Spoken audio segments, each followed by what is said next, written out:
La mobilité, c'est la liberté. Et la liberté n'a pas de prix. Mais la mobilité a un coût. Et si on ne fait pas payer à la mobilité le coût qu'elle induit pour la collectivité, et bien à ce moment-là, nous encourageons le développement d'une mobilité qui va au-delà de son utilité sociale et économique réelle.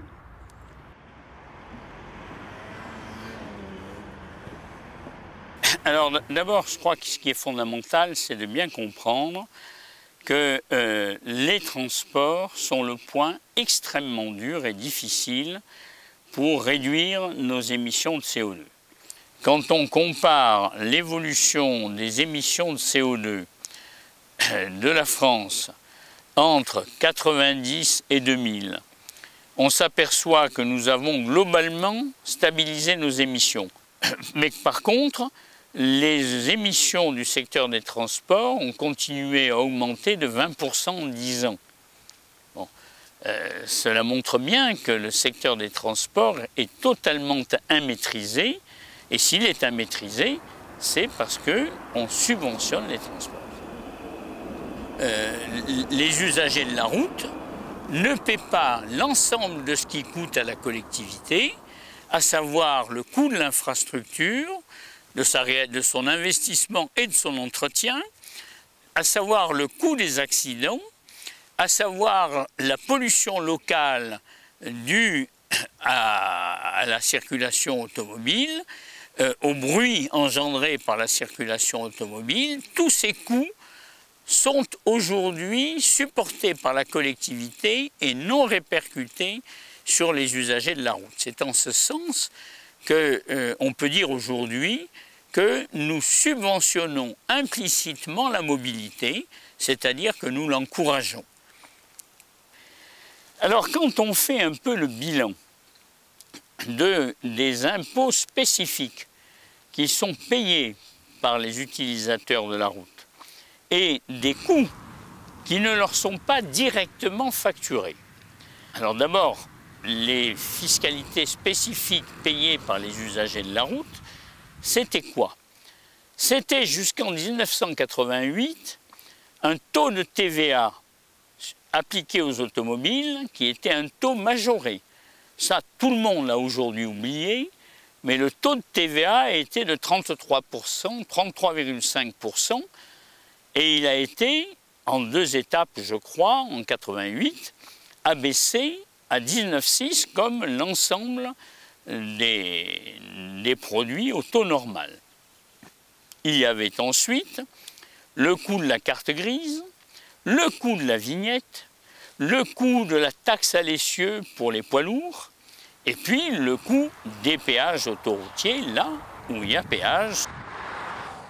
Alors le bilan était le suivant, c'est qu'il y avait un usager de la route qui payait intégralement tout ce qu'il devait. C'était l'automobiliste à essence, ayant une voiture à essence, lorsqu'il circulait hors agglomération.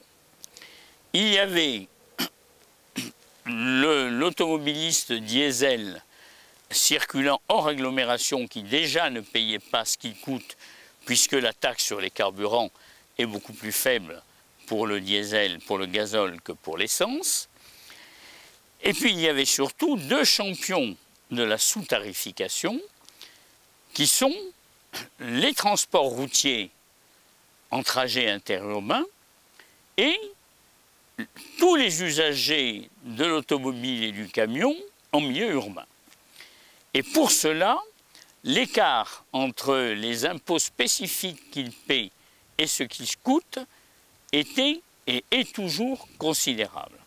Si l'on voulait imputer aux poids lourds la totalité de leurs coûts d'infrastructure et la totalité de leur contribution aux accidents de la route, il faudrait doubler la taxe sur le gazole perçue sur ces transporteurs routiers. Bon, c'est dire à quel point l'écart est important. La taxe sur les carburants a été inventée en France en 1922, absolument pas pour protéger l'environnement. C'est un impôt qui a cru et embelli et dont on découvre aujourd'hui les vertus extraordinaires qu'elle a eues, à la fois pour la prospérité de notre économie, pour la prospérité de notre industrie automobile. Quand on met bout à bout les réactions que peut provoquer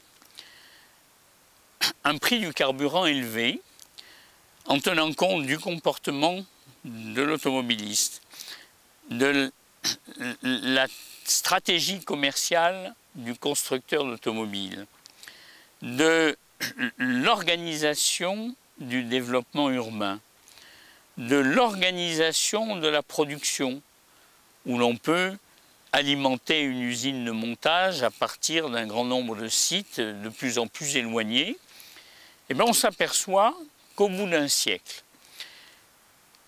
les États-Unis, qui n'ont jamais taxé les carburants, et où par conséquent les carburants ont été pendant très longtemps, en gros 3 fois moins chers, au moins que chez nous. Eh bien, leur consommation de carburant routier par habitant est 3,5 fois plus élevée que chez nous. Et cette économie, dans un facteur 3,5 à 1, que nous faisons chaque année grâce à la taxe sur les carburants, nous permet d'économiser en importation du pétrole 25 milliards d'euros par an. En clair, cette fameuse taxe sur les carburants qui rapporte aujourd'hui à l'État 25 milliards d'euros nous fait économiser 25 milliards d'euros d'importations supplémentaires que nous aurions fait si nous n'avions jamais instauré cette taxe. Et par ailleurs, son existence n'a absolument pas coûté plus cher à l'organisation de notre société et de notre économie que si la taxe n'avait pas existé. Je pense que le bilan est évident.